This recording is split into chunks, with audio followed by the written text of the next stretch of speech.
Jadi saya percaya yang jadi masalah utama dengan undang-undang penyiaran adalah satu tadi jaringan, karena itu akan menjadi masalah besar.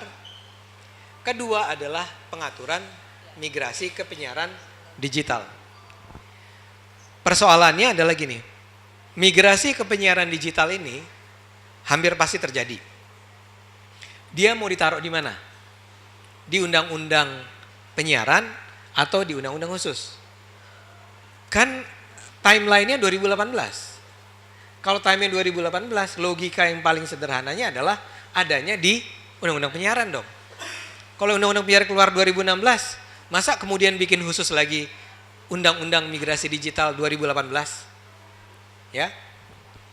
Nah, yang kemarin yang dilakukan oleh pemerintah Pak Tifatul adalah karena undang-undang penyiaran 2002 itu nggak ngatur soal ini, yang dia lakukan adalah bikin peraturan-peraturan sendiri.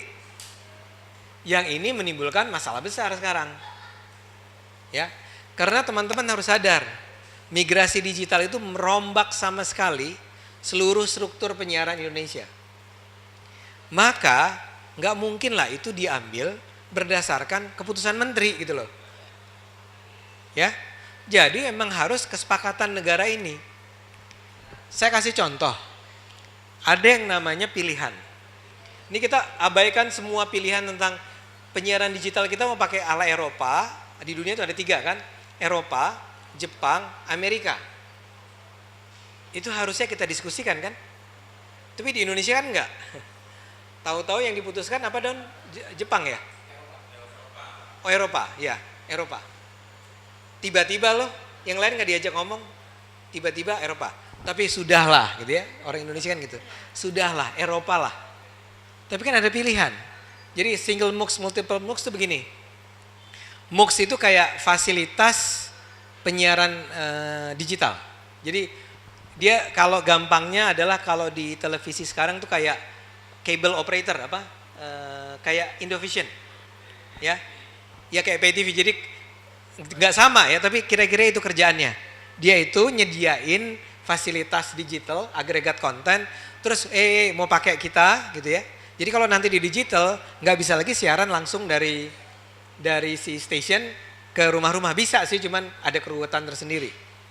Karena itu Indonesia memutuskan pakai sistem MOOC. MOOC itu adalah ada satu perusahaan pegang MOOC, dia membangun infrastrukturnya, kemudian dia menjadi pihak yang menentukan kalau RCTI mau siaran dia pakai MOOC. Ya, tapi fasilitas penyiarannya si RCTI diambil alih oleh si MOOC itu. Oke. Jadi Anda lihat betapa kuncinya kan, vitalnya posisi si pemegang MOOC itu. Nah di dunia ini ada 2 pilihan. Mau pakai single, jadi di Indonesia ini cuma 1 MOOCernya, atau mau banyak. Eng. Tifatul, nggak ada hujan, nggak ada angin, netapin multi MOOCer 6. Dibagi-bagi kan. Bukan dibagi-bagi ya, melalui proses lah ya. Susah, do lelang, dapat 6. Aduh, pasti ruwet itu. Pasti ada penelitiannya kenapa dia yang dapat dan segala macam. Udah dibilangin nggak boleh Pak, jangan Pak, tetap. Akhirnya Anda termasuk yang menggugat kan, menang kan, menang. Tapi kan orang udah investasi bos. Ini ada si MOOCer udah ngeluarin duit loh, beli alat segala macam, beliin set top box 1 juta ngakunya, udah 1 juta. Nah sekarang harus kita tinjau ulang. Dikaji-kaji, ternyata yang lebih efisien, lebih murah, lebih cocok buat Indonesia tuh single MOOCer. Dihitung-hitung, di dunia dilihat cek 1 aja. Dan 1 itu sebaiknya adalah dipegang oleh negara. Apakah BUMN gitu ya, non penyiaran, apakah TVRI, RRI pegang, gabungan, konsorsium segala macam. Cukup 1. Karena kalau 6 itu, nih Haritanu Anda dapat 1 MOOC ya. Terus kan kerjaan dia duitin itu kan. Terus nanti biasa penyakit orang Indonesia, kita nggak yakin dia ini fair nggak terhadap pesaing-pesaingnya. Ngerti nggak? Dia ini sebagai penyedia jalannya kan. Semua grup dia prioritasin gitu kan.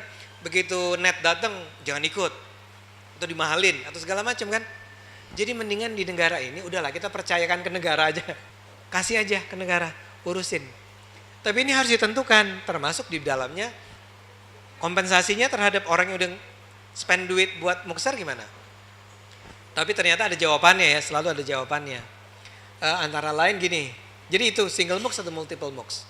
Kalau kita jalankan, mahal loh digital itu. Dan kalau Anda cuma punya pesawat televisi analog, Anda nggak bisa nonton siaran itu. Makanya harus ada set top box. Set top box sekitar berapa? 200-an ya? 200-an? 200-300. Siapa yang mau nanggung itu? Itu kan harus diatur oleh sebuah undang-undang. Lagi-lagi jangan diserahin ke, ya kita hormat Pak Rudi lah ya. Beda lah sama Tifatul ya. Tapi ya jangan dikasih ke dia lah. Negara memutuskan gimana cara menjamin agar seluruh rakyat Indonesia ini yang miskin dan kaya dan semua itu bisa nonton TV pada saat ini udah pindah ke digital. Jadi harus diatur undang-undang. Mau pakai nih udah mulai teknis nih. Mau pakai single frequency network atau multi frequency network? Kalau single frequency network itu artinya seluruh Indonesia, kalau Anda udah punya satu frekuensi itu sama. Itu agak bahaya. Mendingan multiple frekuensi. Ntar penjelasan teknisnya. 4. Digital dividend. Digital dividend itu gini. Salah satu keunggulan digital adalah dia itu menjadi sangat hemat tempat. Jadi frekuensi yang selama ini kita miliki untuk televisi itu dipadetin. Artinya apa? Ada sisa spektrum frekuensi yang tadinya dipakai buat televisi itu sekarang menjadi sisa. Itu mau diapain? Namanya digital dividend. 700 MHz ke atas.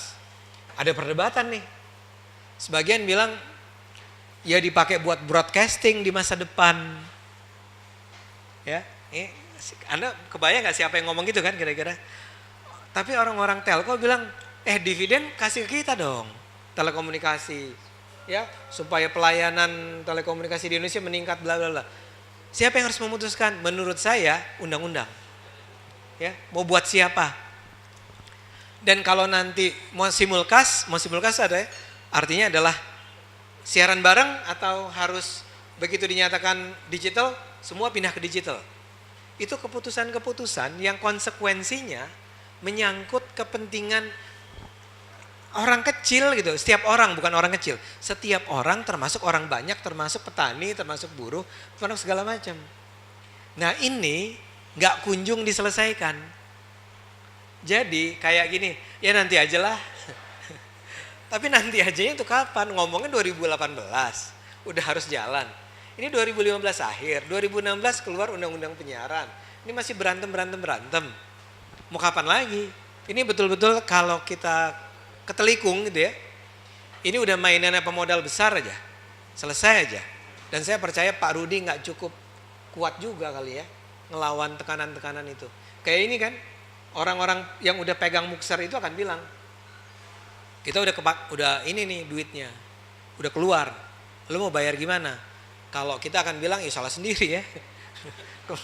Kenapa ke situ kalian keluar duit kan? Belum pasti ya.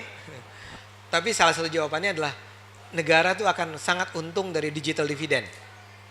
Digital dividend tuh dijual ke para telco players, itu pasti orang terjun ke sana dan bayar sangat besar, terus bayarin itu si multiple mux. Dan berikutnya negara ya bukan ambil untung tapi akan ada pemasukan dari orang yang nyewa kan.